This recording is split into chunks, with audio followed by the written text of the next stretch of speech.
congregação, para a gente não perder tempo. Agora o Ademar vai fazer as apresentações. Boa noite a todos, boa noite a todas. É uma enorme satisfação poder estar com todos vocês novamente, mais um fórum. É o nosso 14º ano seguido que a gente realiza esse evento, 14 anos, que um grupo de casas espíritas daqui de Santos, do Guarujá, formadas, vou aqui ler todas, pelo Allan Kardec, o Espírito Allan Kardec, este centro aqui, o Centro Espírita Ângelo Prado, queridos amigos que nos acolhem hoje, Instituto Cultural Kardecista de Santos, o Grupo Espírita Trabalho e Amor, o Grupo Espírita Missionário da Luz, o Grupo Espírita Leon Denis, do Guarujá, e o Centro Espírita Beneficente Amor Fraterno Universal. São as casas que maior afinidade, grupos, a gente desenvolve várias atividades e no mês de abril de todos os anos temos realizado há 14 edições o Fórum Espírita do Livre Pensar da Baixada Santista, que é literalmente um momento de confraternização, um momento de troca, um momento de reflexão, um momento de aprendizagem, que esses centros que são afetiva ou formalmente vinculados à CEPA Brasil, tratam de se aproximar mais, de produzir este espaço de reflexão. A CEPA, Associação Espírita Internacional, é uma instituição formada por espíritas de vários cantos do globo, ela não é mais pan-americana, é uma instituição que hoje tem espíritas e instituições vinculadas em todos os continentes e que se reúne periodicamente através dos seus congressos, mantém as trocas de conhecimento, as trocas afetivas, e aqui no Brasil nós nos organizamos em torno da CEPA Brasil, que é presidida pelo Jailson, vice-presidente dessa casa, e que tem tido a oportunidade de produzir vários encontros, várias possibilidades de troca entre todos nós.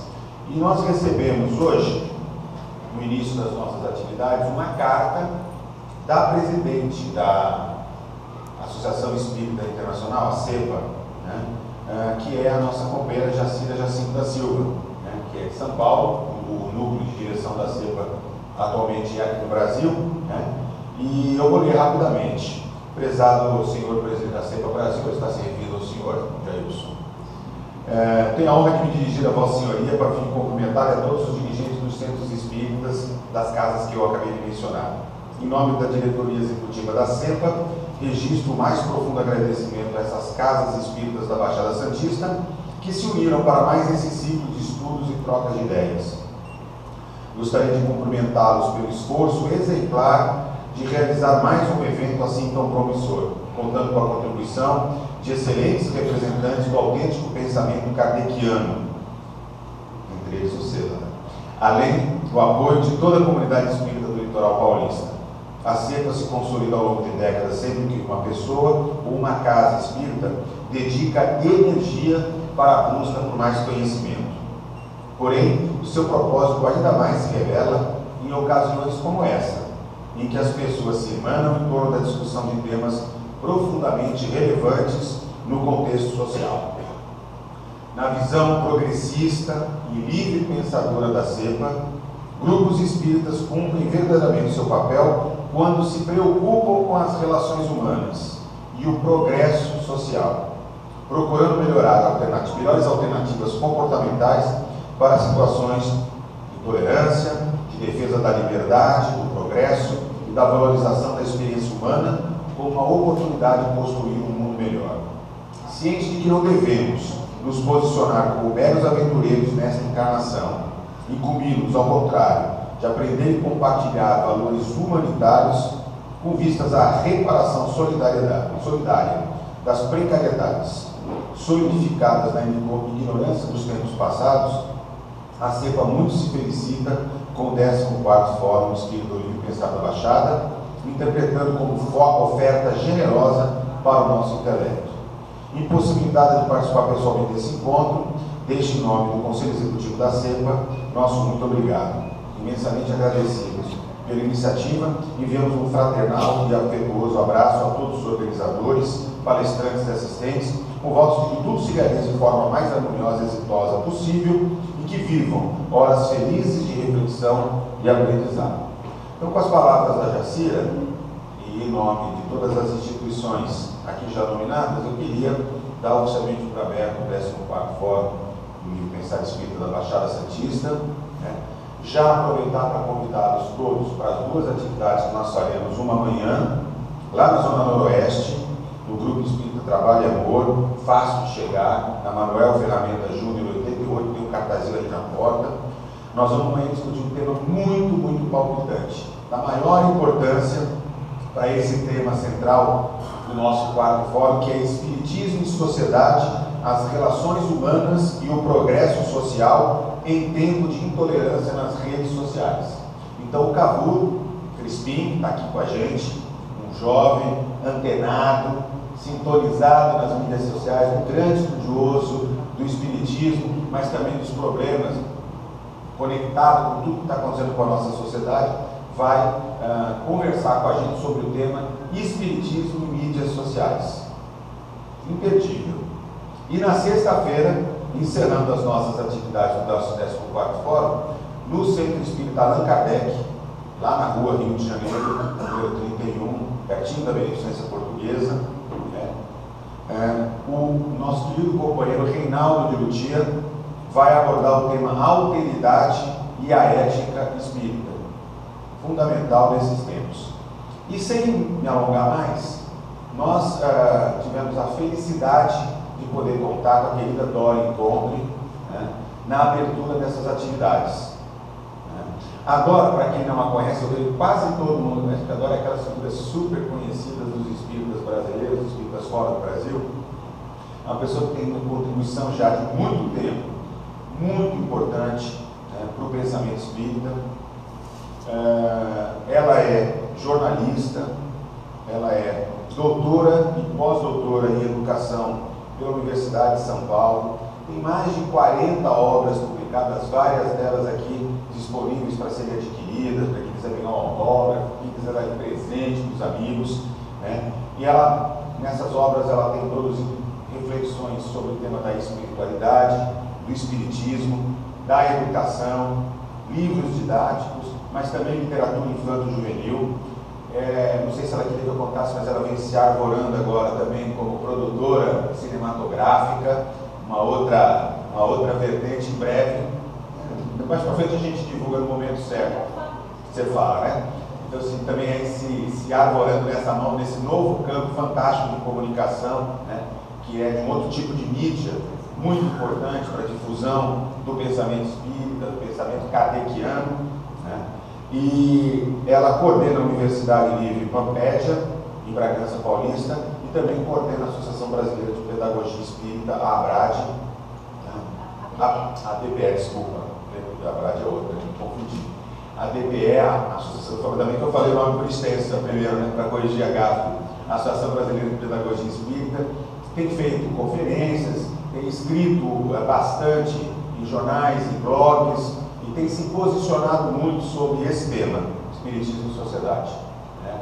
E foi a partir exatamente de um artigo que ela publicou no dia que a gente estava fazendo uma primeira reunião esse ano para pensar quem a gente convidaria, que tema a gente faria, e eu acho que, se eu não me engano, só eu e o Ricardo tínhamos lido naquele dia, né? E eu estava muito impactado com que aquele artigo da Dora tinha me afetado, né? E propus para os queridos companheiros aí dos diferentes centros, e topamos trazer a Dora, né, de Bragança, junto com seu pai, a quem a gente agradece aqui a presença, né, para desenvolver com a gente essa abordagem. A pergunta é: existe um espiritismo progressista? Com vocês, Dora Encontre.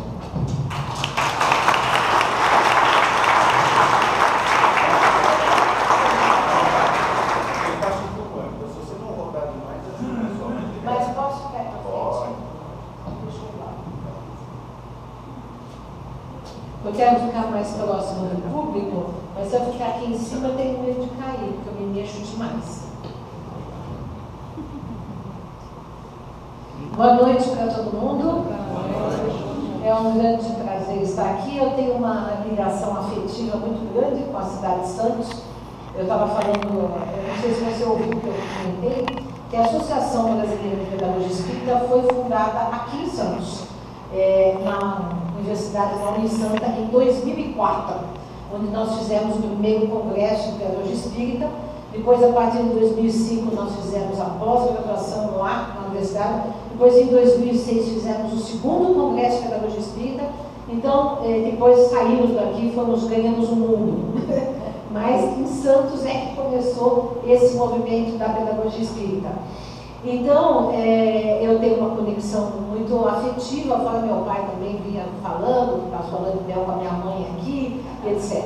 Então, eu quero prestar essa homenagem e também vou prestar uma outra homenagem na palestra de hoje.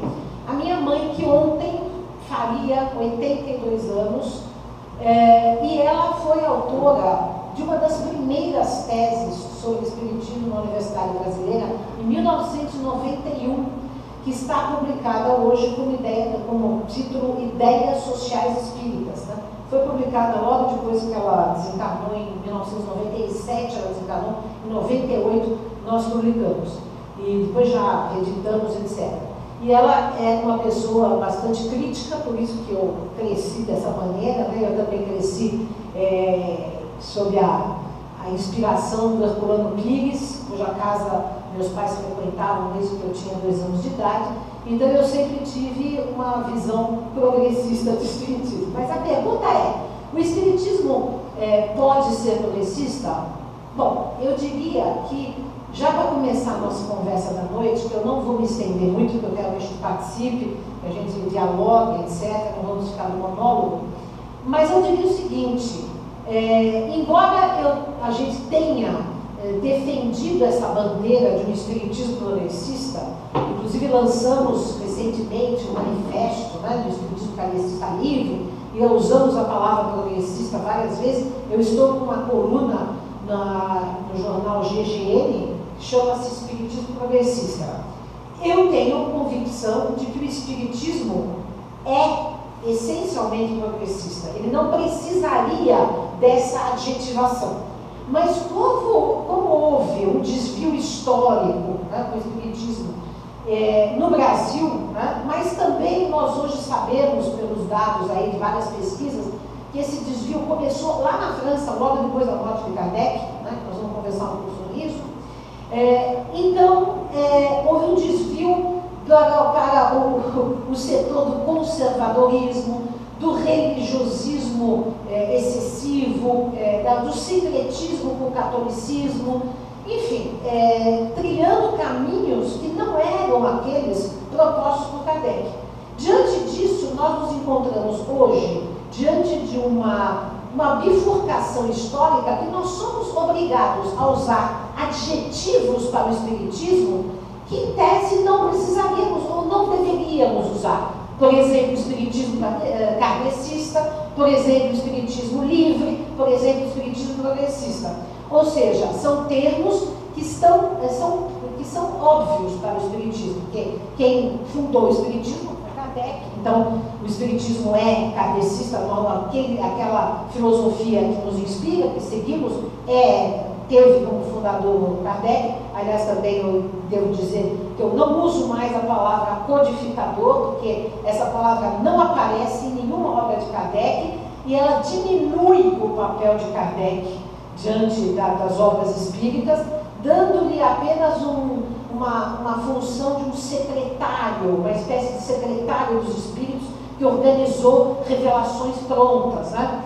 E tudo isso é uma leitura, a meu ver, equivocada do espiritismo, aliás, contrária àquilo mesmo que Kardec falou, né? Primeiro que ele nunca usou a palavra codificador. Na introdução da Gênese, na Caracteres da Revelação Espírita, que é um texto muito interessante para entender qual é a posição que ele tem diante do campo do espiritismo, ele diz que o espiritismo não foi ditado pronto, mas que é uma elaboração do ser humano, em diálogo com os espíritos, né? Quer dizer, então ele não é um mero codificador. Mas por que no Brasil essa ideia de codificador pegou tão fortemente? Porque a visão que nós temos mais do Espiritismo, que é enfatizada pela Federação Espírita Brasileira desde sempre, é de uma visão de uma revelação, da terceira revelação. Quando a gente se apega, e quando nós lemos o Kardec, que ele considera a revelação, ele desmitifica a palavra revelação no seu sentido sacralizado, no seu sentido de sempre teve na história das religiões, que as revelações vinham pelos profetas, e que todo mundo tinha que aceitar submissamente. Ele considera a revelação um desvelamento de alguma verdade, inclusive com métodos científicos, com demonstrações racionais, e não apenas uma revelação que seria uma erupção do sagrado ou profano, né? Que é como se interpretam todas as religiões. Desde então, desde o início dos tempos, as revelações no sentido místico da palavra sempre foram acolhidas de maneira submissa, de maneira reverente, de maneira sacralizada. E Kardec é a primeira pessoa que disseca, dessacraliza, desmitifica a revelação para colocá-la num diálogo de igual para igual, numa pesquisa científica, numa demonstração racional e filosófica. Ora, na medida em que no Brasil, que o Espiritismo tomou essa conotação muito mais sincrética, religiosa, com o catolicismo, né? Isso, por exemplo, fica claro numa tese como a da Sandra Jaqueline Stolper, uma antropóloga não espírita. Ela escreveu um excelente trabalho chamado Espiritismo Brasileira, e ela mostra a diferença entre o Espiritismo de Kardec, o Espiritismo de Chico Xavier e o Espiritismo, que nem se chamava mais Espiritismo, do Gasparetto, né? Então, o Espiritismo kardecista, o Espiritismo mais envolvido por ideias católicas, que é o Chico, e o Espiritismo, uma espiritualidade mais New Age, que foi a do Gasparetto, né? E ela faz esse estudo das três. E ela mostra que, de fato, no Brasil houve um sincretismo com ideias católicas. Ora, diante disso, é óbvio que é mais palatável dizer que Kardec é um codificador de uma revelação pronta, sacralizada, e isso faz com que nós tenhamos no movimento espírita de novo, uma reverência e uma ação muito mais sincrética, religiosa, com o catolicismo, né? Isso, por exemplo, fica claro numa tese como a da Sandra Jaqueline Stolper, uma antropóloga não espírita. Ela escreveu um excelente trabalho chamado Espiritismo Brasileira, e ela mostra a diferença entre o Espiritismo de Kardec, o Espiritismo de Chico Xavier e o Espiritismo, que nem se chamava mais Espiritismo, do Gasparetto, né? Então, o Espiritismo kardecista, o Espiritismo mais envolvido por ideias católicas, que é o Chico, e o Espiritismo, uma espiritualidade mais New Age, que foi a do Gasparetto, né? E ela faz esse estudo das três. E ela mostra que, de fato, no Brasil houve um sincretismo com ideias católicas. Ora, diante disso, é óbvio que é mais palatável dizer que Kardec é um codificador de uma revelação pronta, sacralizada, e isso faz com que nós tenhamos no movimento espírita de novo, uma reverência e uma criticidade absurda em relação a todas as obras mediúnicas. Então, aquilo que Kardec fez, que foi tornar a mediunidade objeto de pesquisa, os espíritos, seres iguais a nós, em igualdade de condições de diálogo, né? Toda a fenomenologia que implica a imortalidade, a demonstração da imortalidade da alma, uma fenomenologia que deve ser racionalizada, analisada, discutida, enfim, e todas as comunicações analisadas de maneira crítica passam a ser, com esse conceito de revelação, de novo, né, algo acrítico, né? E por isso que nós temos hoje um movimento espírita baseado em médiuns estrelas, que vendem muitos livros, que cobram workshops de maneira absurda, né? E que ninguém pode ter a ousadia de fazer uma leitura crítica do que eles dizem e do que eles escrevem. Ou seja, é justamente o contrário do que propôs Kardec. Em toda a obra de Kardec, nós não temos o nome dos médiuns. Raramente ele publica o nome dos médiuns, porque não interessa o nome dos médiuns, interessa o conteúdo a ser analisado, discutido, né? E no Brasil ocorreu exatamente o contrário. Nós temos um movimento todo estruturado em lideranças mediúnicas. mediúnicas, que são, de novo, sacralizadas, né? E que não podem ser criticadas ou analisadas sobre hoje que livro espírita, que livro mediúnico, seja de quem for, é analisado criticamente. Nenhum, nem nunca foi. Por exemplo, vou citar um caso específico do Chico Xavier. Eu acho que o Chico Xavier é um médium de valor, deu uma contribuição importante, porém as obras dele também teriam que ter passado, tem que ser passado pelo crivo crítico, né? Porque todo médium é falível, todo espírito está exprimindo uma visão pessoal, né? Como o próprio Kardec falou, ou seja, então nós temos aí todo um processo de avaliação crítica que nunca ocorreu no espiritismo brasileiro. Por isso, depois de 150 anos, quase 150 anos do espiritismo no Brasil, nós temos um espiritismo que está muito longe daquilo que propôs Kardec, salvo raras exceções, salvo algumas lideranças, salvo alguns poucos movimentos, né?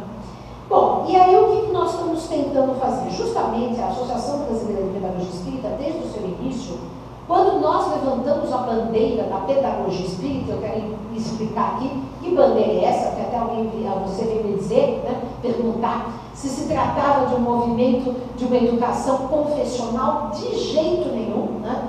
De jeito nenhum. Eu sempre falo que a pedagogia espírita, aquilo que ela não é ensinar espiritismo para ninguém, não é doutrinar ninguém no espiritismo. Tanto que nós trabalhamos com diálogo interreligioso, com educação plural, respeitando a diversidade, enfim, essas são as nossas bandeiras emancipatórias, ideias emancipatórias de liberdade de pensamento e etc.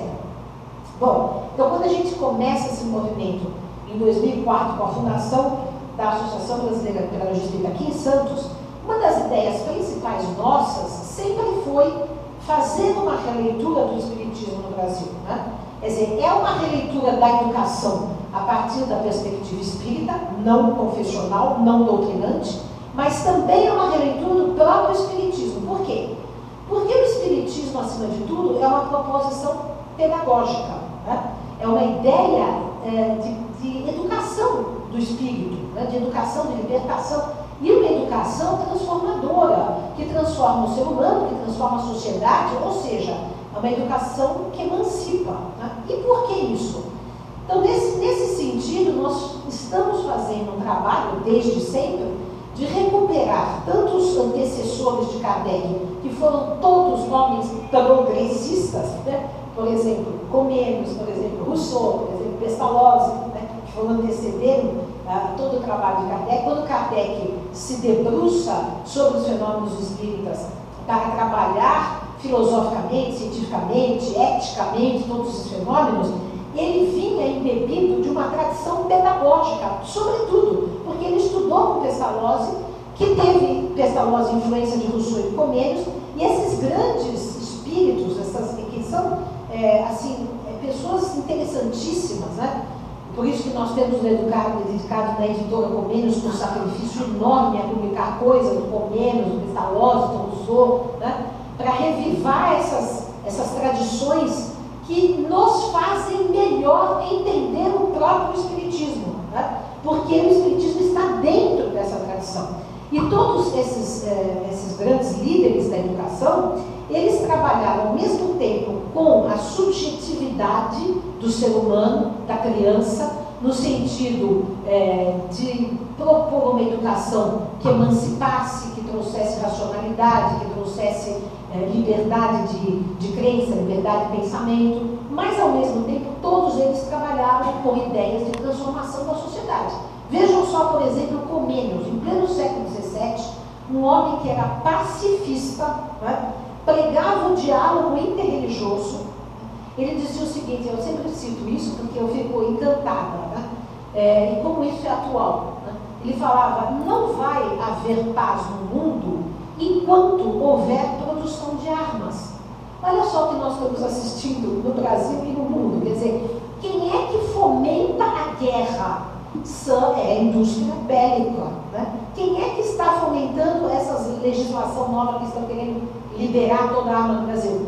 São as empresas de armas, né? Ou seja, veja, em pleno século XVII, o Comênios tinha essa visão de que o comércio das armas é que incentivava a guerra, que incentivava a matança, né? Ele era um pacifista, ele dizia transformar, naturalmente as armas naquela época não eram mísseis atômicos, né? Ele falava transformar canhões em instrumentos musicais e em sinos de igreja, né? E este homem então propunha uma escola democrática. Olha só, em pleno século XVII ele achava que as crianças tinham que ir na escola aprender a democracia, né? Trabalhar com autogestão, né? Já ia experimentar a modelação política, democrática. Sim, ele era muito à frente do seu tempo, né? E ele era um cita, né? Descendente justamente do Jan Hus, aquele que morreu na fogueira em 1415, pela Igreja Católica, e que dizem aí as boas e más línguas que Kardec é a reencarnação dele, né? Então, depois Rousseau, todo mundo sabe, foi um dos grandes inspiradores da própria Revolução Francesa, né? Com seu contrato social, e ele é considerado o pai da pedagogia moderna com Emílio, né? Ele também achava que a criança tinha que crescer livre,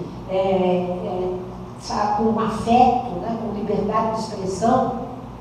E todos eles influenciaram Pestalozzi. Kardec estudou com Pestalozzi. Ora, Kardec também foi um homem progressista no seu tempo. É claro, vamos entender a palavra progressista. Ela não quer dizer sempre a mesma coisa, né? Porque é claro que em cada época ela vai se aplicar ao momento histórico em que a pessoa, o movimento, a ideia está inserida. O que hoje é progressista para nós, há 150 anos, há 200 anos, talvez fossem temas que nem fossem falados, né? O que era progressista na época, pode ser que hoje para nós seja óbvio, porque já foi incorporado. Então, nós quando estudamos história, temos que ter esse cuidado, e também quando estudamos espiritismo, temos que ter esse cuidado de entender o contexto histórico de cada ideia, de cada obra, de cada autor. Porque é óbvio que a pessoa, né, o próprio Kardec também tem essa característica, ele não está acima da humanidade, está inserido dentro do seu contexto, né? Então nós podemos dizer que dentro do seu contexto, Kardec era um homem progressista. Em que sentido? Em vários, né? Primeiro, porque ele trabalhava por uma educação progressista, dentro daquela visão. Até então a escola, a educação estava na mão da igreja, né? do ensino confessional católico. E, aliás, o Kardec, o Rivai, né, abandonou a educação quando houve de novo a ditadura, quando começou a ditadura, né, do Luiz Napoleão III, e veio uma lei chamada Lei Fallou, que restituiu o poder da educação para a Igreja Católica, né? Até então ele tinha trabalhado 30 anos dentro de uma educação livre, e ele pregava a educação pública, laica, obrigatória, que era a ideia da Revolução Francesa, de Condorcet, de D'Alembert, de Diderot, os grandes, e que era também a ideia do Pestalozzi. Pestalozzi foi condecorado pela Revolução Francesa como membro honorário da Revolução Francesa. Bom, então o Kardec, nesse sentido da educação, ele era progressista, porque ele não queria uma educação confessional, não queria uma educação autoritária. Ele critica, por exemplo, a punição física, que era comum naquela época, que já Kardec, que já Pestalozzi criticava, que já Rousseau criticava, mas ele ainda era vigente, como foi vigente até o século XX, né? No Brasil. Na Inglaterra foi vigente até a década de 70. Né? Então, quer dizer, vejam, é uma ideia progressista no começo do século XIX, mas demorou bastante para ser instalada, e ainda hoje muita gente no Brasil acha que família tem direito de bater em criança, né? Quando nós sabemos que a violência física deveria ser abolida, a psicológica também, né? Deve ser abolida de todo o processo educativo. Né? E hoje nós temos, inclusive, estudos psicológicos que demonstram o quanto isso é nefasto para a pessoa, para o desenvolvimento intelectual, afetivo, cognitivo do ser humano, se ele é tratado com violência, se ele não é respeitado em sua dignidade, em sua integridade física, psicológica e moral. Bom, então, o Kardec, portanto, era progressista nesse aspecto.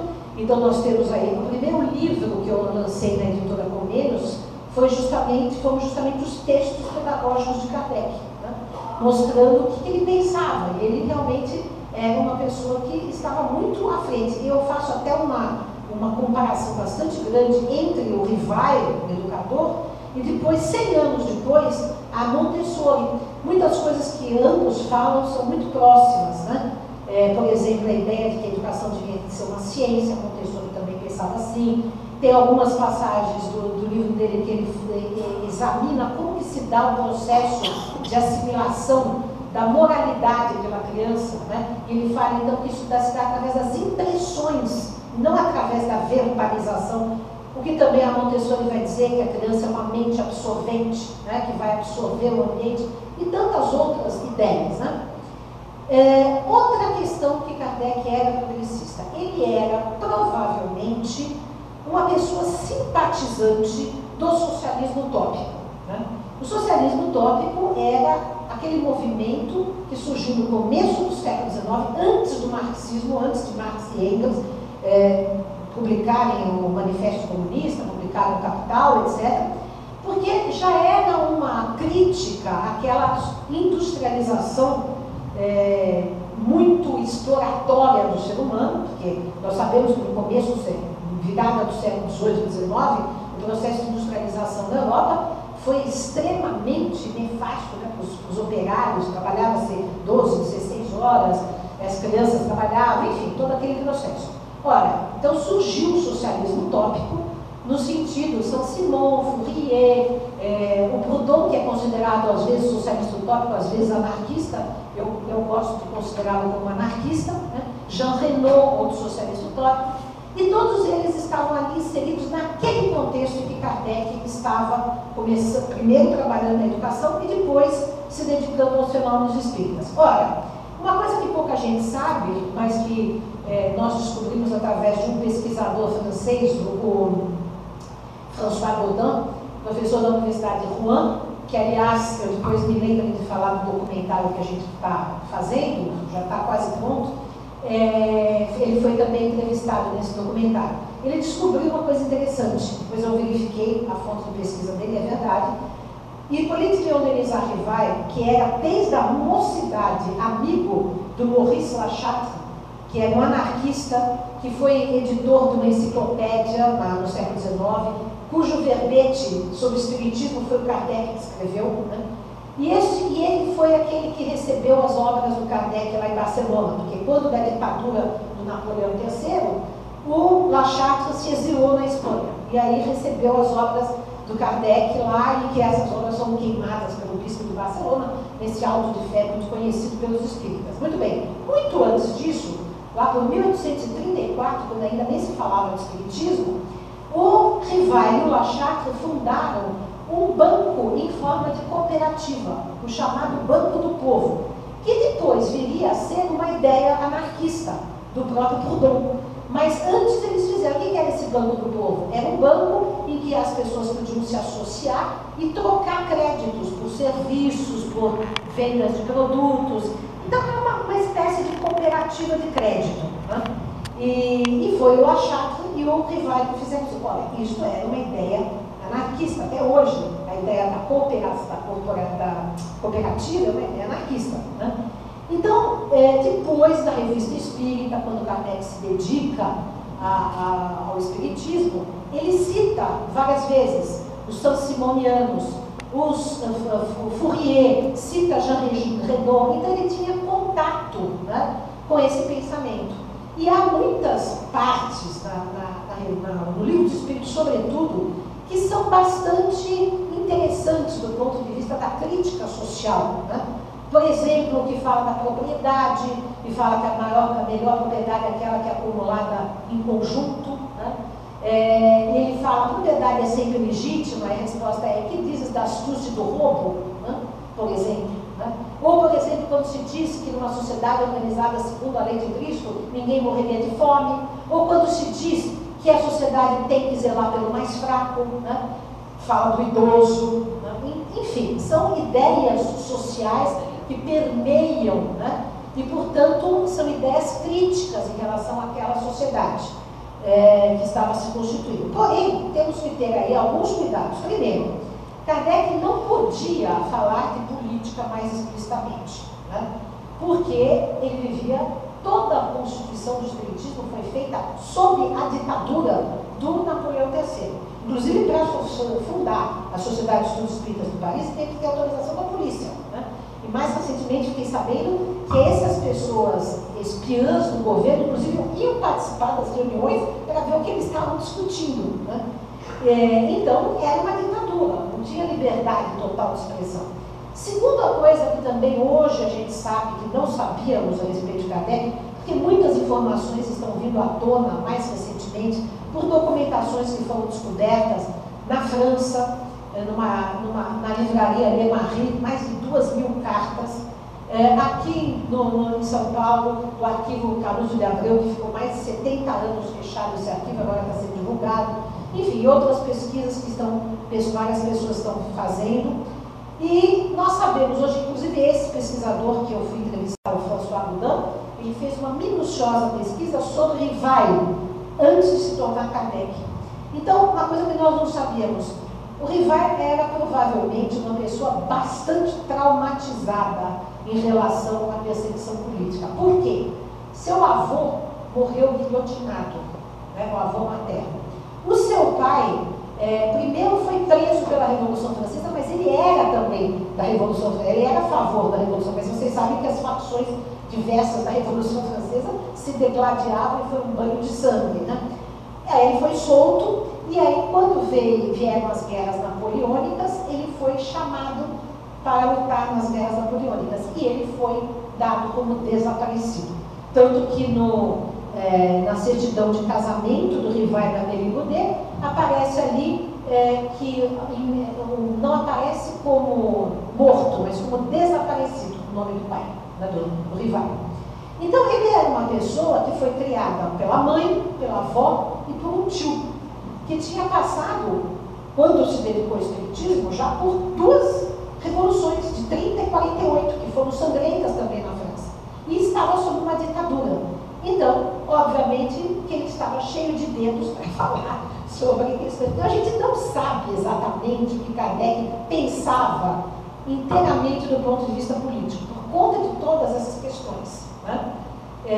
E por ele estar no momento, e também por outra questão que eu acredito, né, que ele estava incumbido de uma tarefa bastante espinhosa, porque tinha que lutar com a ciência materialista, tinha que lutar com a Igreja Católica. Ele era perseguido de todos os lados, né? E ele não podia também mais comprar uma briga política, né? Então tinha que ir assim, mansamente nesse setor. Mas eu acho que o Livro dos Espíritos tem vários clarões importantes e interessantes.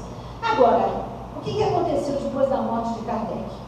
O que aconteceu, que também isso é pesquisa recente, eu acabei de ler, que eu ainda não tinha lido, o livro da Simone Privato, que é o Legado de Kardec. Ela fez uma pesquisa bem interessante, em que ela demonstrou o seguinte, que logo depois que Kardec morreu, e que o Le Marie, Gaëtan Le Marie, ficou a cargo da sociedade que deveria levar adiante as obras de Kardec, etc., né?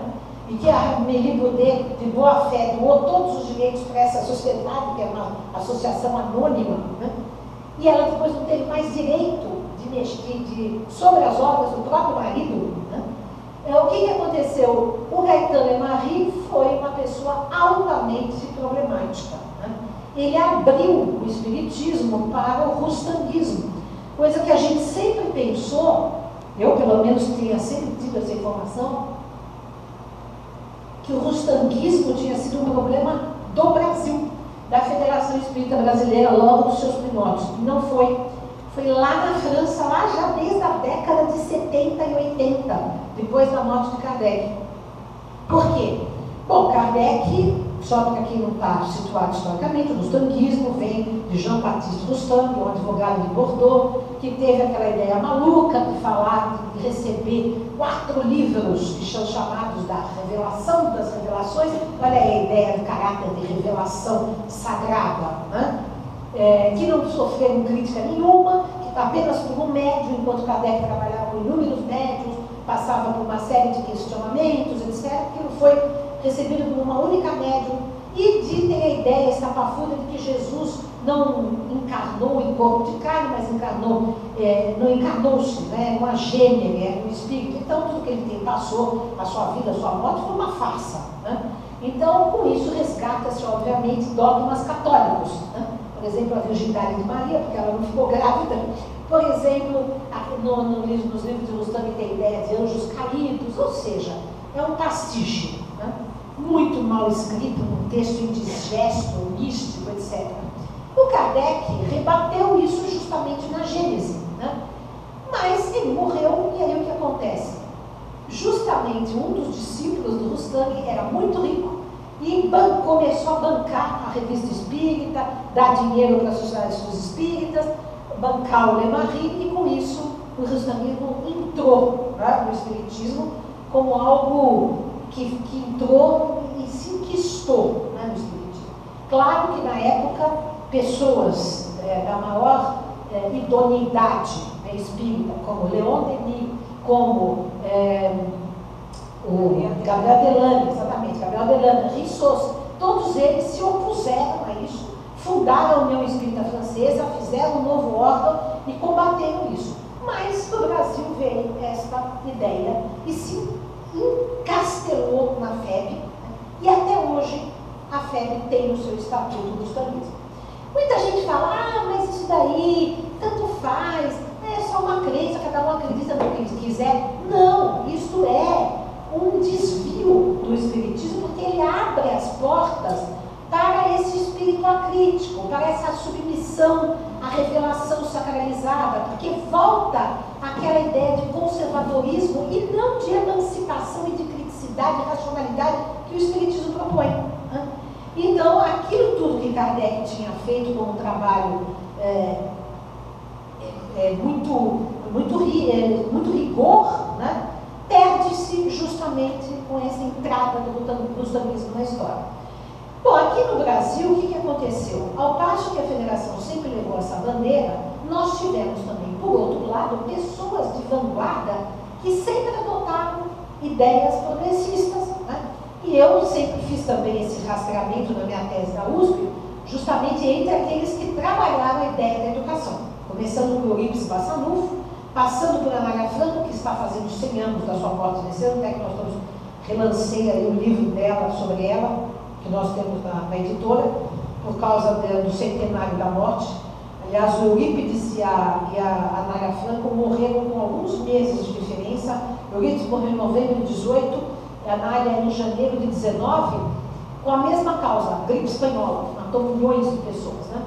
E a Anália, inclusive aqui em Santos também teve, lá ela fundou mais de 100 escolas, né, no estado de São Paulo.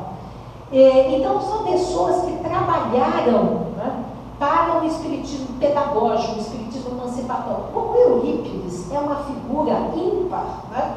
Uma figura fantástica. Ele era vereador da sua cidade. Vocês sabiam, por exemplo, que eu cheguei a examinar as atas da cidade do Sacramento, todas escritas por ele próprio, que ele era o redator, quando ele era vereador. E uma das coisas que ele brigou na Câmara da cidade foi para tirar o crucifixo, né? Dizendo que o Estado era laico. Olha só, passados 100 anos, nós estamos discutindo aí o Estado laico no Brasil, né?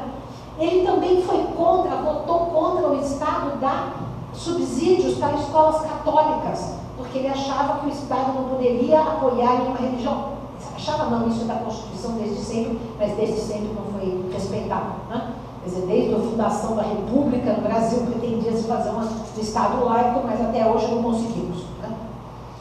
Mas vocês veem como ele estava sintonizado com esses grandes, Pestalozzi, Rousseau, Comênios, o próprio Kardec, né?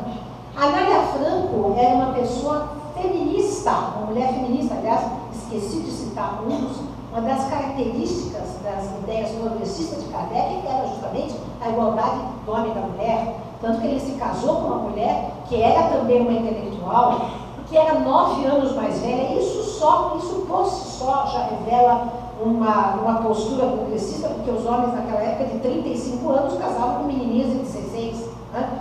E uma mulher de 37 anos já era considerada titia, que não era mais para casar, E ele casou-se com uma mulher mais velha, né? Possivelmente por isso não tiveram filhos, mas hoje descobriu-se que sim, eles tiveram uma filha adotiva, que morreu aos 10 anos de idade, né? Essa também é uma informação nova. Então, essas pessoas, Eurípides Bassanufo, Anália Franco, que batalhou pela igualdade das mulheres, né? Profissionalizando as mulheres em pleno início do século XX, as mulheres só tiveram igualdade política perante a lei no Brasil na década de 30 e 40, né? Antes eram consideradas menores de idade, passavam da tutela do pai para a tutela do marido. E a Anália Franco já fazia um trabalho de igualdade da mulher, ela própria era uma pessoa emancipada, e as mulheres eram profissionalizadas, acolhia as chamadas mães solteiras. Imaginem vocês o que significava naquela época ser uma mãe solteira, né? Era ostracismo social total, né? E ela justamente acolhia, profissionalizava e empoderava, para usar um termo contemporâneo, essas mulheres em pleno início do século XX. Depois nós tivemos o Dr. Tomás Novelino, que fez uma obra interessantíssima em Franca, estudou tanto com a Anália Franco quanto com Eurípides. Tivemos o Ney Lobo, que apesar de ser um militar, né, fez um projeto muito interessante em Curitiba, que foi a cidade mirim, onde as crianças treinavam para a democracia, porque elegiam prefeitos, tinha assembleia, em plena ditadura ele fez isso. Claro que só como militar ele poderia ter feito. Ele tinha o seu conservadorismo, mas ele era digamos assim, gostava da ideia da democracia, porque ele fez na própria escola que ele dirigiu toda essa ideia da cidade mirim. E tivemos o Herculano Pires, que foi quem criou a ideia da pedagogia, o termo pedagogia espírita, e ele foi uma pessoa de esquerda, o Herculano Pires, embora muitas pessoas da sua família contrariem isso, mas não é verdade. Ele era de esquerda, sim. Ele foi presidente do Sindicato dos Jornalistas do Estado de São Paulo, ele liderou greve, ele escreveu textos como Espiritismo Dialético, O Reino, né? Mas também viveu uma parte da sua vida mais produtiva durante a ditadura militar. Ele morreu em plena ditadura militar, né? Então também não podia se manifestar com tanta abertura quanto mais. Alguns livros dele, por exemplo, o livro Sonhos de Liberdade foi escrito, né, durante a ditadura e foi publicado depois, recentemente. E havia alguns trechos bastante críticos em relação ao autoritarismo político, né?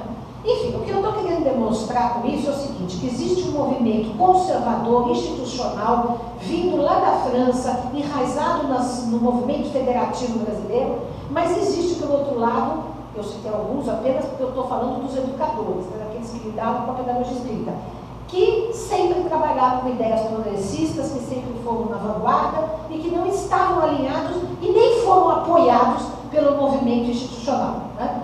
E nós, justamente na Associação Brasileira de Pedagogia Espírita, temos trabalhado com essa vertente a partir da educação. Esta é a ideia que a gente está mostrando. Bom, eu quero abrir para a gente falar um pouco, eu só queria comentar com vocês, que o Arthur comentou. Eu estou fazendo roteirista de um documentário chamado Em Busca de Kardec, que já está rodado, gravado, editado, né? Mas aí faltou dinheiro para a gente terminar. Nós vamos começar amanhã uma campanha de financiamento coletivo pela Catarse, para a gente poder terminar, né? E aí o que acontece? Esse documentário, feito em 8 episódios, justamente nós estamos contando essa história, né? Toda essa história que vem do Espiritismo lá da França, com Kardec, entrevistando sociólogos, antropólogos, historiadores, que mostraram toda a história do Espiritismo, a chegada no Brasil, como que foi aqui. Entrevistamos, inclusive, o Arthur Quiolo, que também aparece no documentário. Tem várias pessoas que são entrevistadas, então nós estamos dando uma visão histórica, antropológica, social e progressista do Espiritismo nesse documentário, né? Ele vai ser exibido na Prime Box Brasil, assim que ficar pronto. Então vamos abrir para nosso bate-papo. Tem outro microfone? Só tem esse. Tem outro microfone? Só esse. A gente vai ficando aqui em pé aqui. Vamos lá, gente. Acho que a ideia é aproveitar e a gente poder fazer um diálogo, né, com a Dora. Então eu queria só, ou a pessoa fala muito, muito alta, Cordão, vem aqui na frente, conversa com a gente aqui. Está aberto. Calma, um de cada vez. Por favor. Cavô.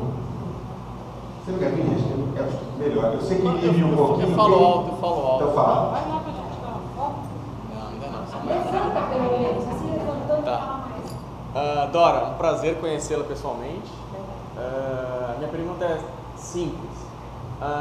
Com esse novo movimento conservador, não só no Brasil, mas no mundo todo, em termos de educação, como que o espiritismo progressista, na sua visão, pode, como é que eu vou dizer, pode alertar as pessoas? Resistir, alertar.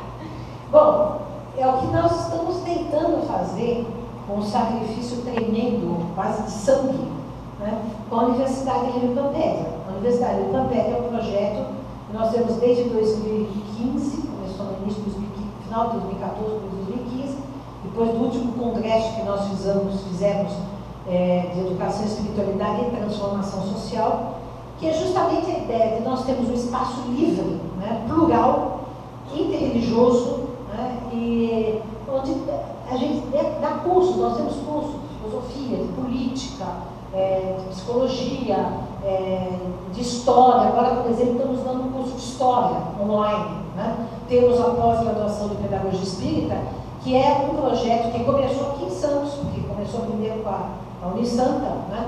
E nós estamos agora na 15ª turma, que começou agora em abril, essa 15ª turma.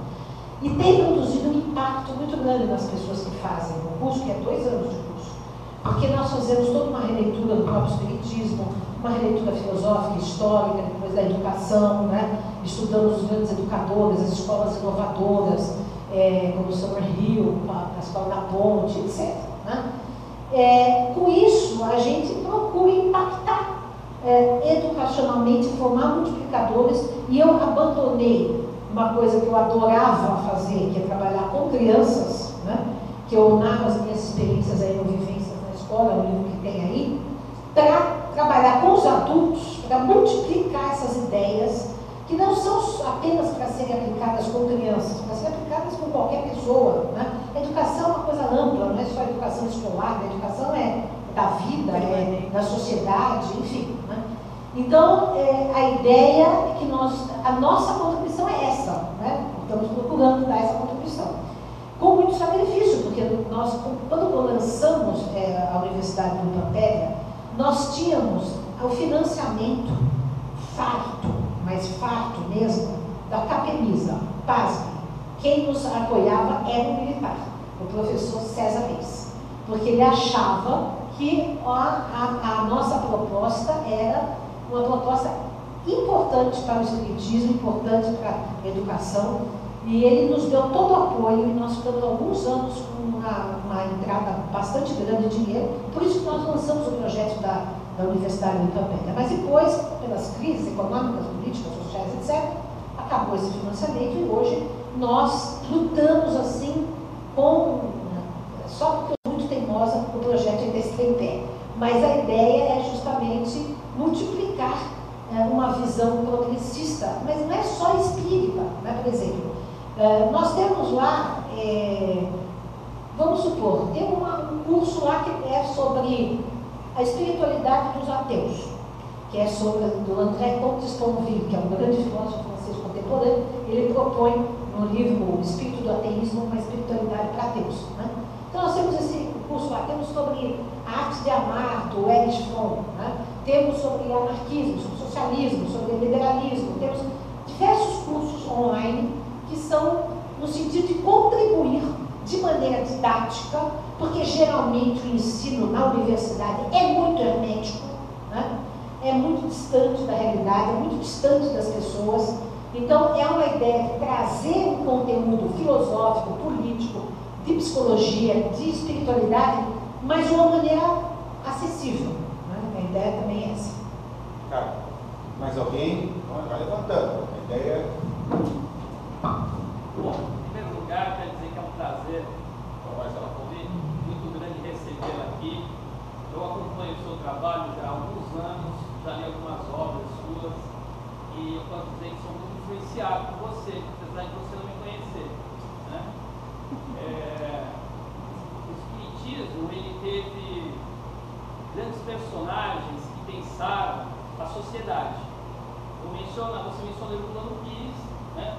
Vou mencionar mais dois, Manuel Cordeiro e Gilberto Mariotti, né?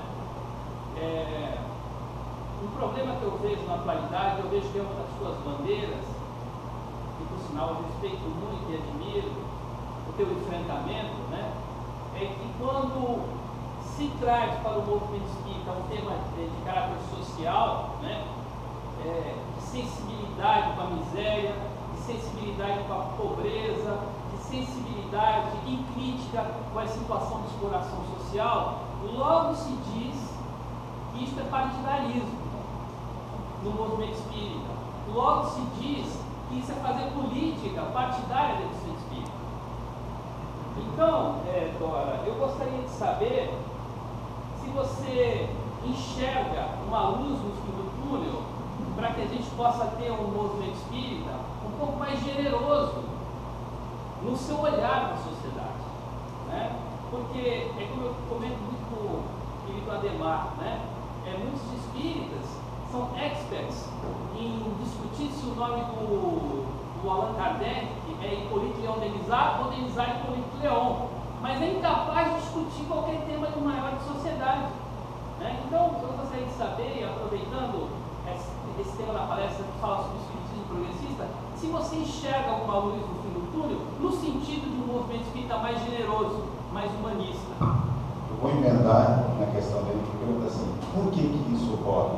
Se nós temos uma doutrina, uma filosofia progressista, por que, na tua opinião, essa postura tão conservadora? Olha, eu espero que haja uma luz no fim do túnel, pelo menos é pelo que eu estou trabalhando 24 horas por dia, eu acredito que foi isso aqui também, né? Na verdade, é engraçado isso, né? Porque eu canso de explicar que eu sou anarquista, e sou mesmo, não é brincadeira, eu sou anarquista. Anarquista, claro, não violenta, não sou a favor de estourar a bomba, mas existe um anarquismo não violento, que é o de Tolstói, que é o de Gandhi, né? Do Henry Thoreau, da desobediência civil, enfim, da resistência pacífica. Então, eu sou anarquista. O anarquista não apoia nenhum partido político, né? Então, canso de avisar isso. Mas basta eu vir a público para falar qualquer coisa para me chamarem de petista. Eu não tenho nada contra os petistas. Também teria direito de ser petista se eu fosse. Mas não sendo, o pessoal já acha que eu estou partidalizando. Porém, o que acontece? Quem partidariza são eles. Quem é que esteve aqui no governo do estado de São Paulo, quando estava o atual governador, era prefeito, não vou nem citar o nome, né? Eu não cito o nome de gente má, né? Quem é que esteve aqui? Uma das maiores lideranças, entre aspas, que não é meu líder, junto com ele, na época que o indivíduo estava dando ração humana para as pessoas de rua, e veio o maior líder do espiritismo vivo no Brasil, para mim não representa nada, ele veio aí. Isso não é partidarização. Agora, se a gente faz uma crítica social, está sendo partidário. É isso, né? Ou seja, recentemente, no estado de São Paulo, no Ibirapuera, houve um encontro de político e espiritismo, com políticos, com senadores, com deputados, todos de direita. Aí eles não estavam fazendo partidarismo, né? Não estavam. Somos nós que fazemos partidarismo. Então, na verdade, quem faz partidarismo é o seguinte: quando alguém de esquerda fala qualquer coisa, já está fazendo partidarismo. Agora, os outros podem apoiar explicitamente candidatos, etc., eles não estão fazendo partidarismo. Esse é um ponto, né? Inclusive, eu recebi há uns tempos atrás, uns meses atrás, um telefonema de uma liderança no movimento espírita, né, do estado de São Paulo, que é minha amiga há muitos anos, né, parece que há muito tempo não fala comigo, mas me ligou para me questionar, falando que todo mundo estava dizendo que eu era petista. Eu falei, bom, se eu for petista, eu tenho direito de ser, né? E o que você tem a ver com isso? E aí, rapaz, porque eu falei, sei apoiando o dito cujo, não vou citar o nome, o inominável, o coeso. Né? Aí tudo bem, né? Tudo bem. Então esse é um absurdo que nós vivemos. É isso aí. Né? Mas isso é um absurdo da própria situação política. Né? Quer dizer, a escola sem partido é o quê? A escola que doutrina pela direita. É isso aí. Que chama qualquer espírito crítico de esquerda. É o avesso do avesso do avesso. Agora, por que aconteceu isso no movimento espírita? Eu acho que os atavismos conservadores da cultura brasileira são muito fortes. Né? Eu estava hoje mesmo comentando com meu pai isso. Né? Outro dia eu li um artigo que eu fiquei... Duas coisas que eu li que eu fiquei, assim, enjoada. Né? Uma, não sei se você chegava a ver, de um testemunho do Charles Darwin, quando esteve no Brasil, ele esteve aqui, né? E ele ficou chocado, ele descreve o pessoal como tratavam os escravos, né? Ele fala, um menino, uma criança veio me dar um copo d'água, né? E a água estava meio suja, e o que o dono dele fez, torturou, bateu na criança, etc. Então ele ficou horrorizado com isso. Depois eu tenho um outro livro de uma pessoa bastante polêmica, que é o Monteiro Lobato, que me alimentou toda a infância. Depois eu descobri que ele próprio era um eugenista e um racista. Mas ele escreveu um livro chamado A Negrinha, não sei se você já leu esse livro, e ele diz, isso é depois da escravidão, depois da abolição da escravatura. Era uma menina que morava na casa de uma ricaça, de uma fazendeira, e o que essa mulher torturava a menina. Ele escreve mais ou menos em tom de crítica, mais ou menos, né? Mas você vê como que isso é arraigado na cultura brasileira. Nós somos uma cultura escravocrata, racista, machista. Isso está há 500 anos arraigado aqui. Então, o espiritismo não conseguiu demover isso da maior parte das pessoas. Né? Não conseguiu, porque as pessoas também adotam o espiritismo dessa maneira, né? Fustanguista, católica, revelação, religião, né? Muito mística, né? Sem um espírito crítico, sem uma aproximação filosófica das obras. Né? Então é isso. Infelizmente é essa a questão. Agora, eu acho que o que nos pode dar uma perspectiva é que hoje nós já temos muita gente que pensa diferente. Eu acho que já há uma massa crítica, né? De pessoas que pensam diferente. Pelo menos eu tenho sentido. Quando a gente lançou aí o nosso manifesto para o Espiritismo Kardecista Livre, teve muitas adesões. Né? Mas é um processo. Vamos ver, né? Porque essa questão não é só em relação apenas ao movimento espírita, é em relação ao Brasil, é em relação ao mundo, a um retrocesso generalizado que nós estamos vivendo aqui e também no mundo inteiro. Né? Mas temos que pensar que tudo passa, tudo são ondas que vão e vêm, para a gente olhar também até que ponto vai esse lamaçal que ainda está no inconsciente humano, todos esses impulsos agressivos, discriminatórios, né? Injustos, e a gente tem que trabalhar com isso de alguma forma. E eu acho que a gente pode trabalhar da maneira pedagógica, da maneira terapêutica também, eu acho, porque é doença mental, muito conservadorismo, muita violência é doença mental. Né?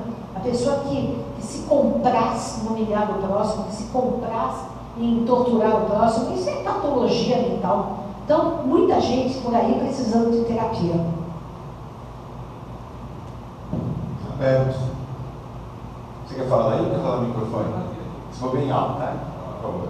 Boa noite. É só uma pergunta. Eu estou iniciando a caminhada. Tenho um passado com todos aqui. Mas como eu posso ser progressista sem ser agressivo? Como eu posso tentar colocar uma doutrina sem querer questionar o ideal? Sem parecer um debate dentro da família, com um parente, com um amigo da empresa. Como eu posso, na doutrina espírita, falar de amor sem ser agressivo com o ideal da pessoa? Desculpa, tá? Não, a sua pergunta é bastante pertinente. Existe um movimento criado por um judeu americano, Marshall, que chama-se Comunicação Não Violenta, muito interessante, né? Que justamente coloca isso. Como que você pode debater com o outro sem agressão? Aliás, o Gandhi também propunha isso. Ele exatamente lutou contra a Inglaterra, fez todo um movimento pela não violência, né? Sem agredir. Então, você ser firme, você ter ideias, você discutir, você debater, você pode fazer isso de maneira educada e civilizada. Só que a maioria das pessoas não sabe fazer isso, do medo das redes sociais, né? E viram verdadeiros bichos, né? Mas isso é uma falta de educação, não no sentido da educação da polidez, mas educação profunda, educação emocional, né? É que nós não temos, ninguém tem, né? A educação não educa emocionalmente, não trabalha a questão da comunicação, não trabalha a questão das emoções, de como você se coloca. A educação não trabalha nada disso, nem em casa, nem na escola. Mas a gente teria que trabalhar para saber que debater uma ideia, discutir uma ideia, não quer dizer agredir o outro, a pessoa do outro, né? Isso é possível. Eu não sei se vocês sabem, eu morei 3 vezes na Alemanha, né? Na primeira vez eu tinha 9 anos de idade, na segunda vez eu tinha 15 anos de idade, na terceira vez eu já era adulta. E eu estudei em escola alemã. Então, em Berlim, estudei inclusive em algumas escolas progressistas, bastante avançadas, que isso também me influenciou em toda a minha vontade de trabalhar pela educação. E você sabe que na Alemanha, na escola, quando eu tinha 15 anos, a gente aprendia a fazer debates, né? Então, por exemplo, a professora propunha, ou alguém levantava um tema de debate polêmico, e aí a gente levantava os argumentos contra, a favor, depois debatia em sala de aula. E sabe quem fazia isso também? O Eurípides Barçanufo. O Eurípides Barçanufo provocava as crianças, os alunos, para fazer debates inclusive públicos, cada qual defendendo uma argumentação. Então isso se aprende.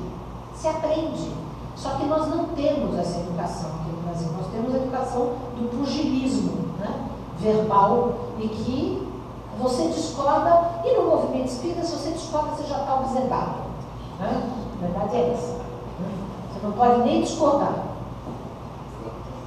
Eu quero chamar a atenção, já te passo, na sexta-feira, a conferência que o Reinaldo Lutia vai fazer é sobre o tema da alteridade, da ética espírita.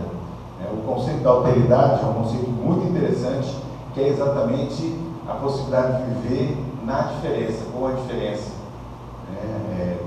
De conseguir avançar olhando diferente. Acho que essa é uma questão que você traz para a gente. Vou fazer uma questão muito simples, talvez ela seja uma das questões mais centrais que a gente tem hoje para enfrentar esse debate: que sociedade que a gente quer. A gente fala em liberdade, em democracia, em pluralidade, mas não consegue enfrentar a diferença, né? Vai lá. Você está pertinho. Só lembrar um aspecto com relação ao debate filosófico. Há uma frase do próprio Kardec com relação aos insultos, às ofensas que faziam direcionado ao Kardec, que ele nunca respondia. Agora, sempre que as questões políticas filosóficas direcionavam à doutrina, aí ele descia todos os comentários, né? Ele dizia que a questão relacionada à rejeição de uma ideia não implica naturalmente na rejeição de quem a produz, muito menos do grupo que a produz, né? Do ponto de vista filosófico. No caso dentro da casa espírita, o embate de ideias não implica naturalmente em questões pessoais, né? E isso é algo dito do ponto de vista filosófico que o próprio Kardec estabelece nas obras. Mas não há essa democracia no centro espírita, em geral. Quem discorda é obsedado, é expulso, enfim. Não, Kardec sim, claro, está lá.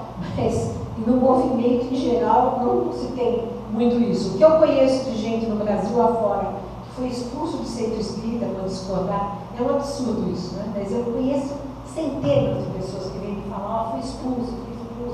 Isso é muito comum.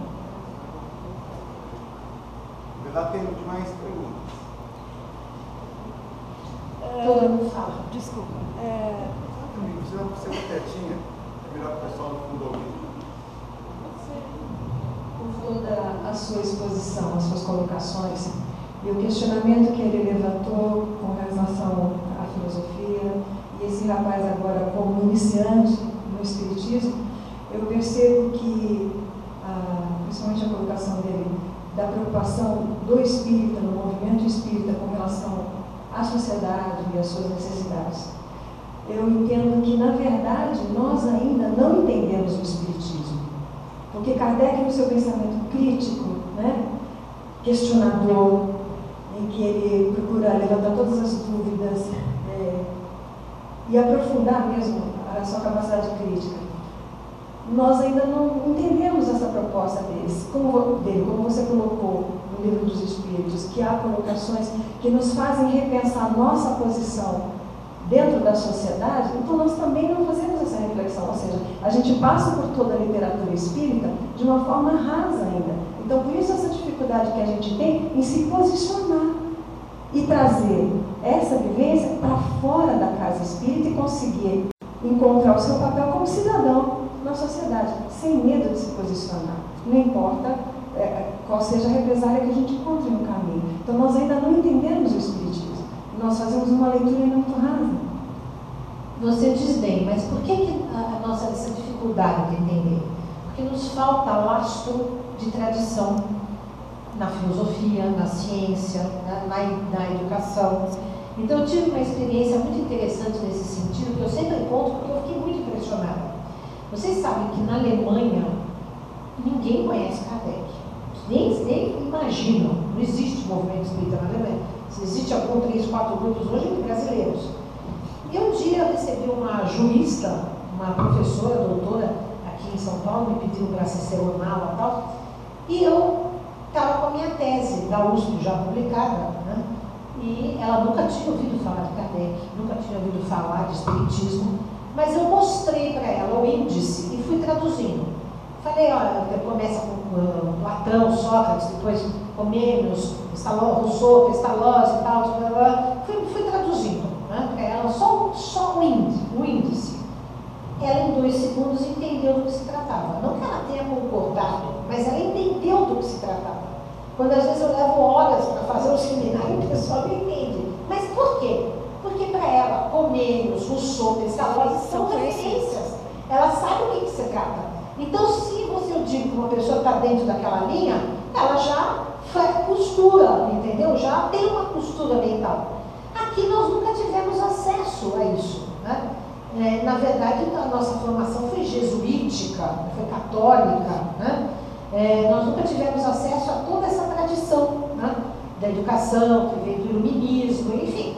Então, existe por isso que, quando eu fundei a editora Comênios, 21 anos atrás, a nossa ideia também é recuperar os clássicos, né, o Comênios, o João, porque nós precisamos desse laço para entender o próprio Espiritismo, né? Se a gente não entendeu de que raiz veio Kardec, nós não entendemos bem Kardec, né? Esse é um ponto. O outro ponto é que também a gente não pode entender Kardec sem o contexto histórico da época, portanto é preciso conhecer como que era a filosofia, a história, a ciência naquela época. E outra, também temos que inserir Kardec no mundo contemporâneo.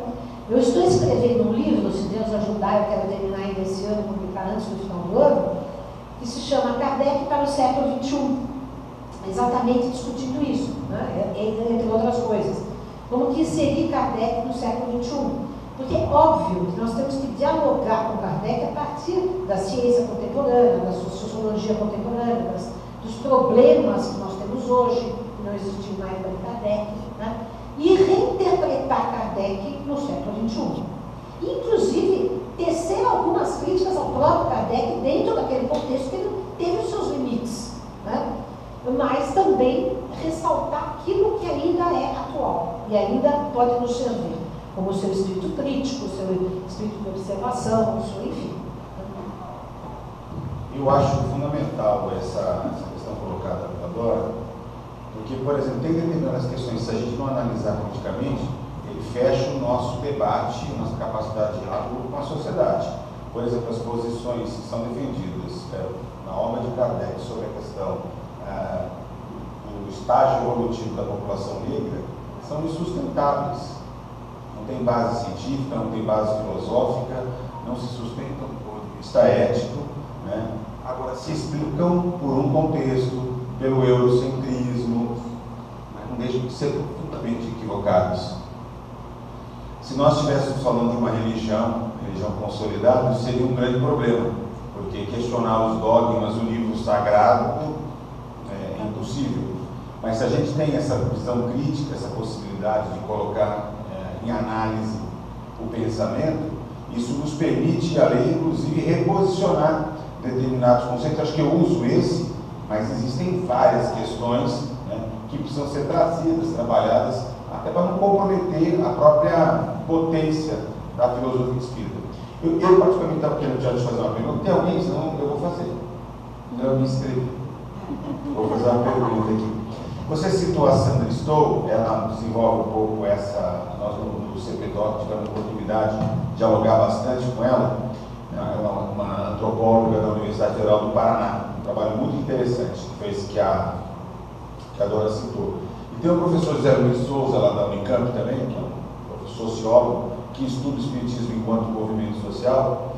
E ele tem uma tese que me parece bastante interessante, que explica, ao mesmo tempo, o crescimento, a consolidação do espiritismo como a religião cristã, né, respeitada e forte no Brasil, não em outros lugares, mas forte no Brasil, mas ao mesmo tempo que configura o aspecto conservador.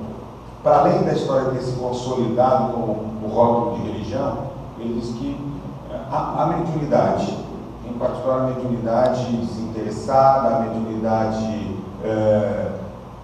por vários grandes médios, e ele joga muito peso no próprio papel do Chico Xavier que desenvolve nisso, mas ele chama a atenção também para o espiritismo ser um movimento fundamentalmente de classe média, branca, ilustrada, porque é uma filosofia, uma doutrina de livro, né? Não tem a tradição de transmissão oral e etc. Né? E ele chama a atenção para o papel que esses segmentos, a representatividade que ele tem nas sociedades, que se consolida pelo meio da caridade. Então eu queria te posicionar, porque a gente vê muitos movimentos de caridade como movimentos profundamente conservadores. E a gente vê mais recentemente, mas isso não é só recentemente, médiuns que falam em nome do espiritismo, que tomam posições sobre todos os temas e muitas vezes nem um pouco progressista e nem um pouco alinhado ao pensamento espiritismo. Né?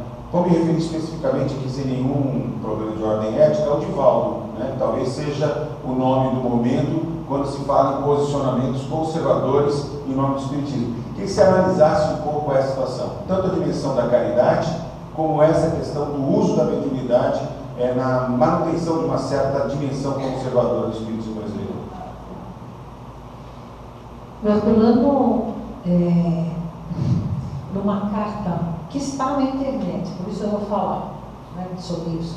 Uma carta que ele escreveu ao Aguinaldo Morato, falando sobre o Divaldo, ele diz que a caridade ali estava sendo usada, e é até hoje por muita gente, como um cartão de visita, como uma espécie de marketing pessoal, né, para dizer que a pessoa é tão boa, tão santa, que então tudo que ela fala tem que ser considerado válido. Bom, há vários problemas nesse raciocínio. Primeiro,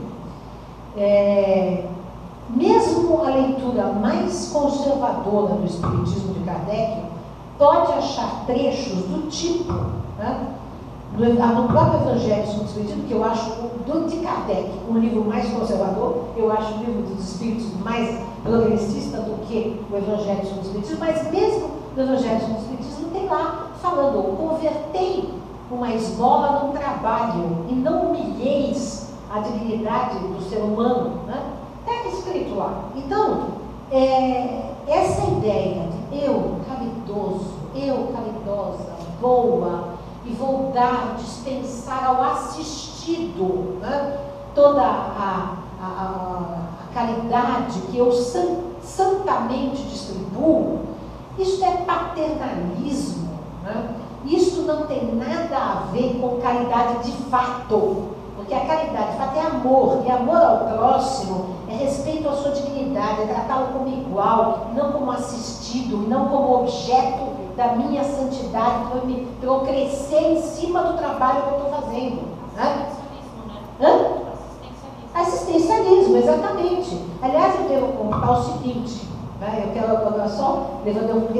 Eu comecei a minha fala prestando homenagem à minha mãe, e o que acontece? A minha mãe exatamente começou o seu questionamento e foi fazer a tese por conta disso. Ela trabalhava numa instituição de caridade espírita, e ela fazia um trabalho independente, porque ela não concordava com as coisas que ela fazia com as crianças, no trabalho, mas ela começou a ver como que se dava o trabalho lá.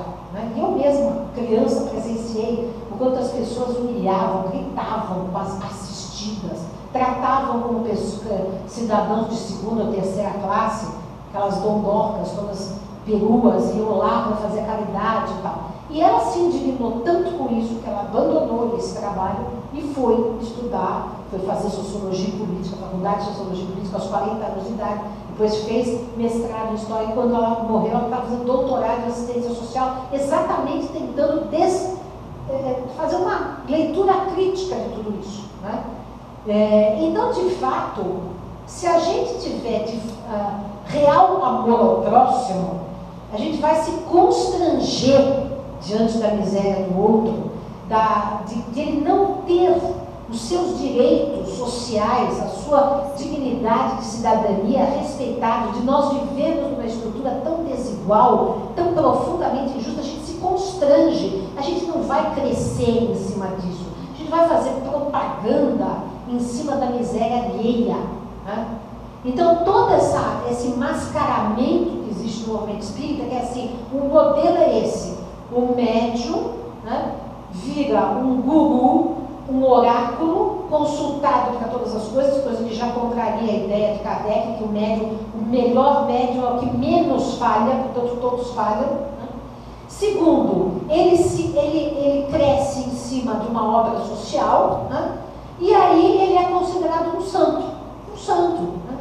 E o Chico também entrou nessa, né? Porque o Chico também é considerado um santo, porque é um ser humano, deu a sua contribuição, tudo, mas tinha também problemas, e também tinha uma visão muito conservadora, que era o que ele podia ter no horizonte cultural no qual ele foi criado, no interior de Minas Gerais, sem nenhum tipo de instrução, esclarecimento. Então é o que ele podia ter, mas não que a gente vai adotar a visão de mundo dele, ou que passa nos livros que também foram ditados por espíritos conservadores, já que o Emmanuel é um jesuíta, ele foi o responsável pela introdução do catolicismo no Brasil, e depois ele foi responsável pelo espiritismo católico no Brasil. É isso, por espírito é isso.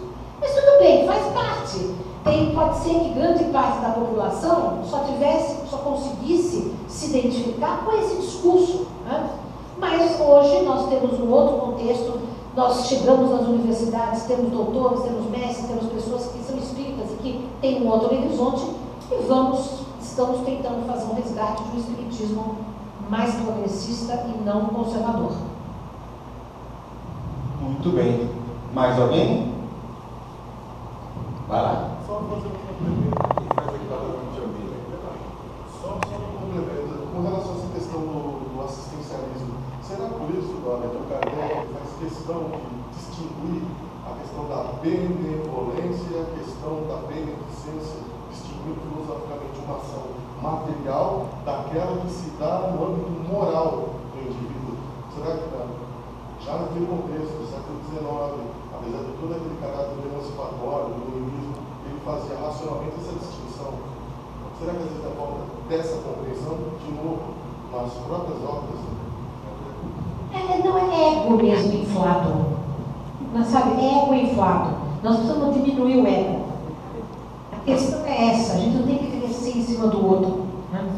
Eu nem crescer em cima da mediunidade, nem se exibir. Quer dizer, a verdadeira caridade, ou seja, é óbvio que se você tem uma pessoa passando fome, né, é justo que você vá socorrê-la com um pão, com uma cesta básica, o que for.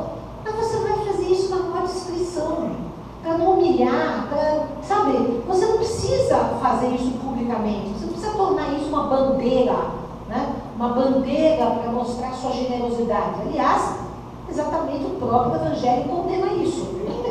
Nem obrigar os outros a fazer. Então, mas sim. Obrigar os outros a É engraçado, você sabe de uma coisa que é tão engraçado isso, porque às vezes eu tenho feito algumas críticas, mas eu fico sempre no setor das ideias, porque eu não critico pessoas, eu critico ideias, né? Eu debato ideias. Então eu tenho feito algumas críticas ao Divaldo, algumas coisas que ele tem falado, né? Publiquei e tal, e com isso eu estou proibida de ir em vários lugares, etc. Mas o que... Bem-vindo,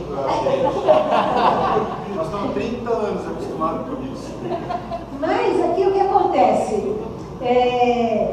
O mais incrível é quanta gente me fala assim: quem é você para falar de Divaldo? E tem toda a palavra, que obra você tem? Quem você ajuda?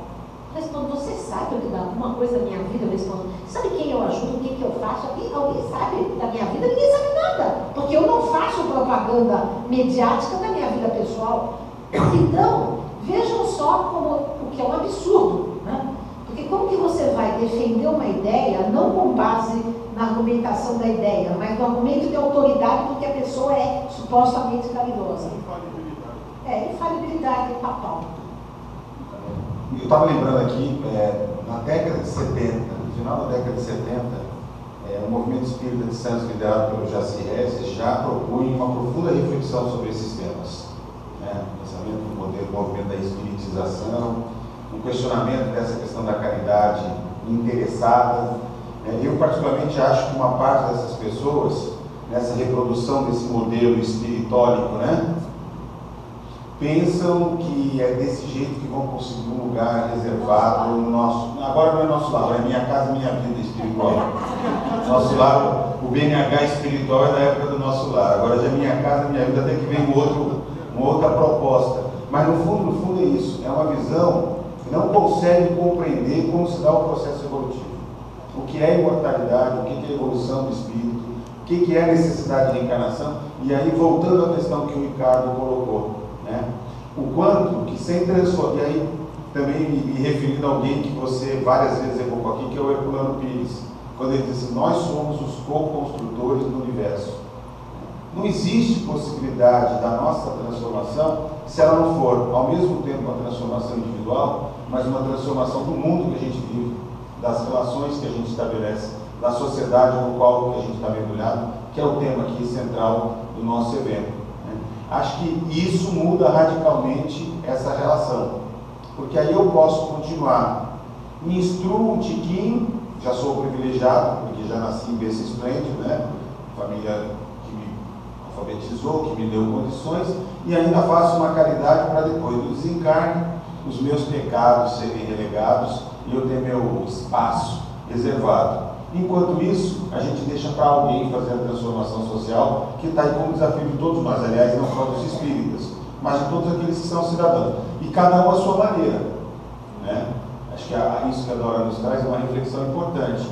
A transformação não necessariamente é uma transformação de visibilidade, de marketing. Talvez seja até importante em determinados momentos, para determinadas ações e etc.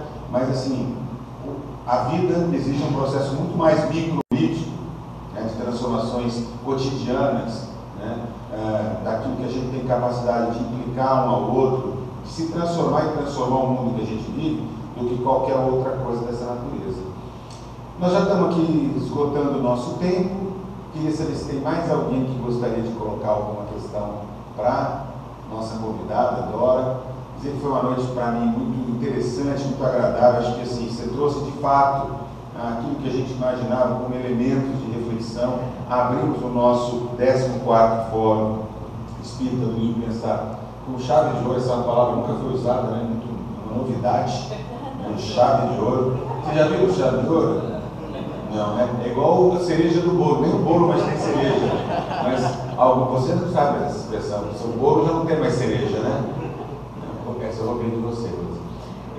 Mas de qualquer maneira a gente começa muito bem. Eu quero reforçar o convite, então, para amanhã, no Grupo Espírita Trabalho e Amor, na Zona Noroeste, aqui do ladinho, pertence a Santos. Nós, todos os anos, Santos pertence à Zona Noroeste, é verdade. Nós todos os anos temos ido a essa casa que nos acolhe tão bem. É uma comunidade muito, muito afinizada com a gente. Quando a gente vai discutir, dar continuidade a esse tema, do Espiritismo e Sociedade, discutindo a questão do espiritismo e das mídias sociais. Eu, que sou um zero à esquerda das mídias sociais, cada vez mais fico impressionado com o potencial manipulatório e, ao mesmo tempo, com o potencial de construção, né? Como as coisas são ambíguas. Pois é, como as coisas são paradoxais. E acho que o Cavour amanhã vai nos brindar com muitas reflexões sobre esse tema. E quero reforçar o convite para na sexta-feira, no Centro Espírita Allan Kardec, na Rua Rio de Janeiro, sempre às 8 horas, com o Reinaldo Milutin. Quem conhece o Reinaldo sabe que ele sempre prepara aportes muito legais para a nossa reflexão, trabalhando o tema alteridade, não é autoridade, não, alteridade e ética espírita. Né? Eu, antes só de terminar, quero reforçar, então. Claro, vou te passar. Mas eu quero chamar aqui a atenção, porque a Dora trouxe os livros, mais uma vez. Né? E cultura espírita não tem da gente ler, da gente adquirir os livros, da gente refletir, porque é assim que quem despende seu tempo, o seu esforço intelectual na produção da sua contribuição intelectual, pode dar continuidade nesse trabalho. Então eu convidaria todos que pudessem adquirir o livro da Dora, ou os livros que ela traz aqui, que não são só delas, são da editora, que pudessem. Depois aqui eu volto só para fazer o último fechamento. Dora, por favor. Palavras finais. Eu queria só dizer que você falou bem-vindo ao clube da exclusão, mas eu estou há muito tempo nesse clube. Só para te contar que, em relação à assistência social, com 18, 19 anos já fazia palestra no Movimento Espírita. E eu era convidada pelo Vale do Paraíba para fazer palestra, até que um dia eu critiquei o assistencialismo. Com 18, 19 anos de idade. Eu fiquei 20 anos sem ser convidada mais para o Vale do Paraíba, 20 anos. Depois voltei lá, aí falei também o que queria. Aí eu já falei, mas eu também sempre participei desse clube, né, de exclusão. Mas, na verdade, como eu também trabalho o tema da pedagogia espírita, da educação espírita, muitas vezes as pessoas me convidam inadvertidamente. Não sabem. Agora que eu estou indo mais a luta, escrevendo do GGM e tal, com essas coisas políticas, agora acho que eu serei menos convidada. Mas as pessoas me convidavam sem saber que eu ia falar tudo isso. Entendeu? Só para os evangelizadores e tal. Aí eu chegava e vinha. Mas o que acontece é que tantas vezes no meio, né, as pessoas falavam, nossa, mas ai, que bom que você veio, que bom que você falou, porque eu já pensava assim, mas não tinha coragem, né, de falar, ou não era compreendida. Então, na verdade, é um movimento que eu já faço há muito tempo. Né? Eu gostaria, se você me dá licença, de maneira pouco ortodoxa, de encerrar cantando. Eu adoro cantar. Eu gosto de cantar spirituals norte-americanos, dos negros americanos. Eu fui uma negona na última encarnação, nos Estados Unidos, no Mississippi, e eu canto spirituals, eu gosto muito de cantar, então eu vou cantar para terminar. Mas vocês não sabem que tem ainda uma última atividade. Tá? E estarei aí. Só você? Não, meu pai também foi junto comigo, ele era ateísta de jazz. Até hoje, ateísta de jazz. E aí depois eu estarei à disposição de vocês para perguntas, autógrafos, abraços e beijos. Swing low, sweet chariot, coming for to carry me home. Oh, swing low, sweet chariot, coming for to carry me home. I looked over Jordan, and what did I see? Coming for to carry me home, a band of angels coming after me, coming for to carry me home. Oh, swing low, sweet chariot, coming for to carry me home. Oh, swing low, sweet chariot, coming for to carry me home. If you get there before I do, coming for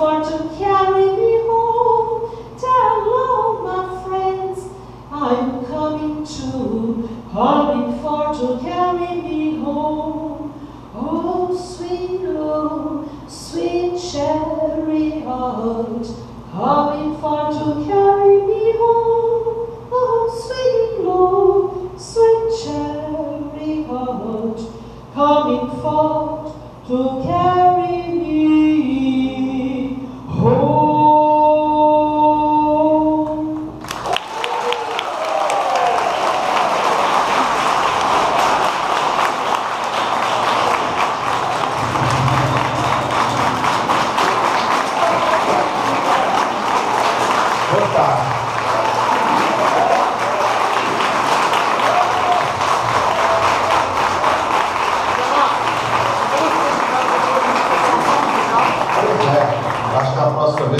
Só musical.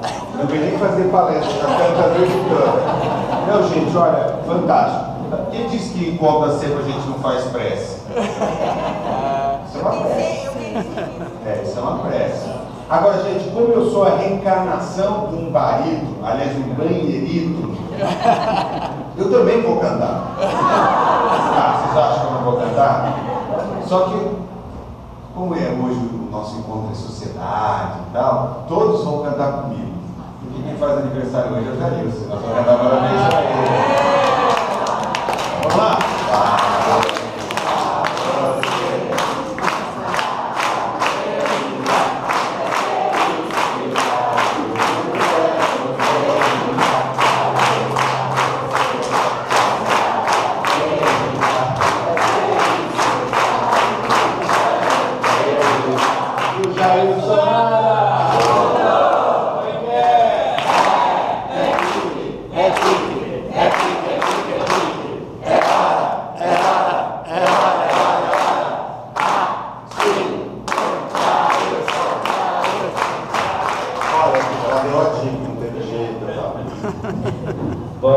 Só agradecer, surpresa, não estava contando isso, estava quietinho ali atrás, né? Eu sou o cara dos bastidores. Você pensou que a gente não ia cobrar o bolo? Não, não vai ter bolo, não vai ter bolo, né? A gente, bom, como presidente da CEPA Brasil, gostaria muito de agradecer pela possibilidade de a gente fazer esses eventos que mexem de alguma forma com o nosso pensamento, com a nossa cabeça e nos permite progredir, né?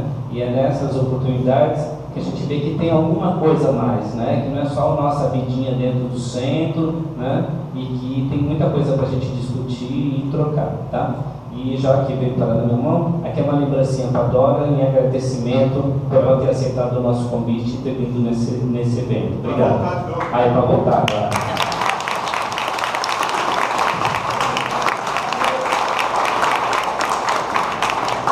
Bom, gente, então boa noite a todos. Até amanhã, lá na Zona Noroeste, e até sexta-feira no Allan Kardec, tá bom?